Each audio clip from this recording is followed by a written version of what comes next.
Hello everyone, and welcome to another CMC Racing Tech video. In today's video I'll be showing you how to replace your spur gear on your Traxxas vehicle.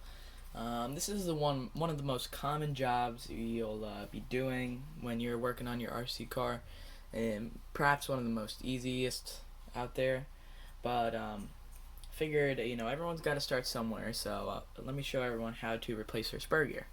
And enough chit chatting here, and let me go right into it. So first thing you want to do is you want to take off the tire on the side of your gear cover, and I already have it already loosened up, all these screws loosened up, so you don't have to sit around watching me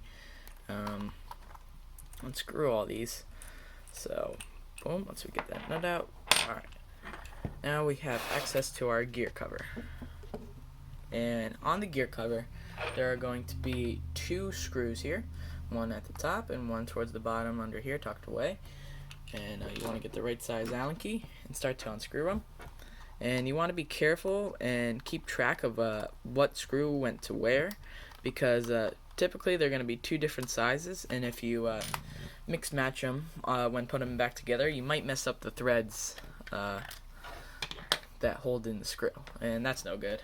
So boom, now we're looking at our spur gear, and right under here we have our pinion gear. We're not going to worry about the pinion yet. I'll have another video on that later.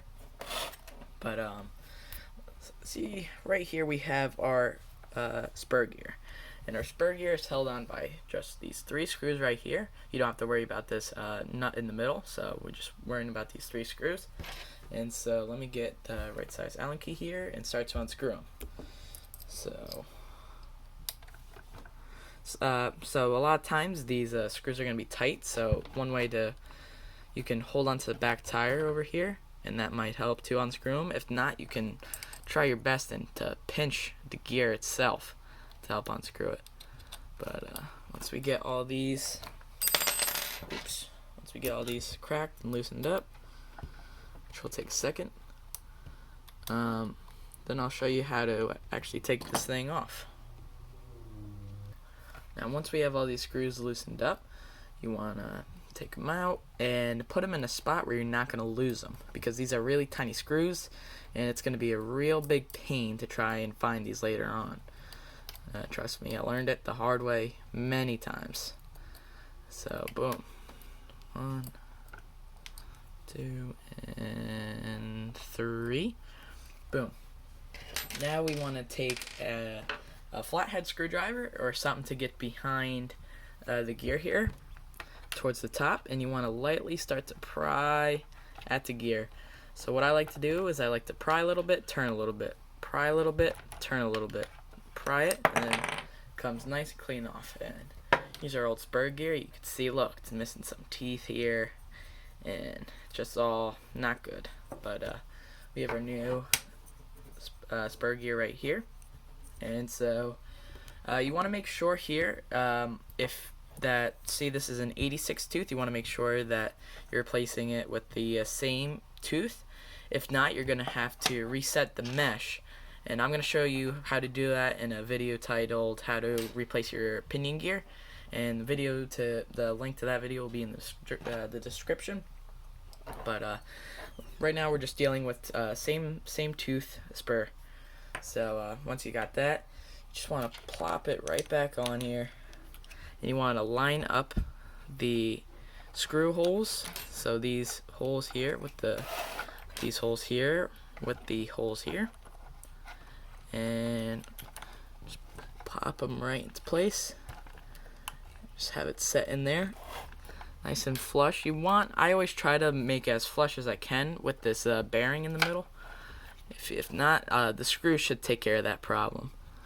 If it's not biting, you maybe should look at your pinion, because maybe it's not lining up. The teeth aren't lining up right, so you want to make sure that you get them in right. And boom, I think I got it. So once you have it in the spot that you want it, you want to take your screws and start by placing them one at a time in, start to thread them in, but you don't want to tighten them all the way just yet, because that will offset the gear and it'll bite the pinion gear weird. So just gotta get these in here Just loosely fit it in. And then once we have these all loosely fitted in, you want to start to tighten them down one by one, clockwise, counterclockwise, it doesn't matter, as long as you tighten this, tighten the next screw a little bit, tighten the next screw. Just keep doing that until it starts to get tight.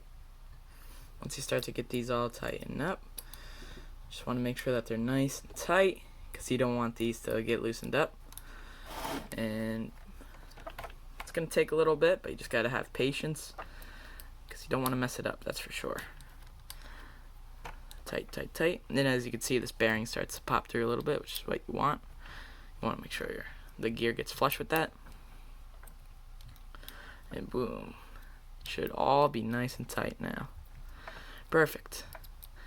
And now you just want to make sure before you throw it back in here that the pinion here isn't like too far out, so because you don't want to strip out this spur gear again, because that wouldn't be any good. But once we have that all settled in, seems to be good, nice and tight, then you just want to grab your cover and start tightening it back in. Boom. And start screwing in the screws. I'm not gonna screw them all the way, and I don't want to have you guys sit through all that. But yeah, if you guys like this video, leave a like, leave a comment if you have any questions, if you're unsure of something, and if you want to see me do another video, let me know. In the next part of this video is going to be me replacing the pinion gear, and then in that video I'll also show you how to reset the mesh on the pinion and spur, just in case you happen to get different size gears or whatever. And well, thank you for watching, and I'll see you in the next one.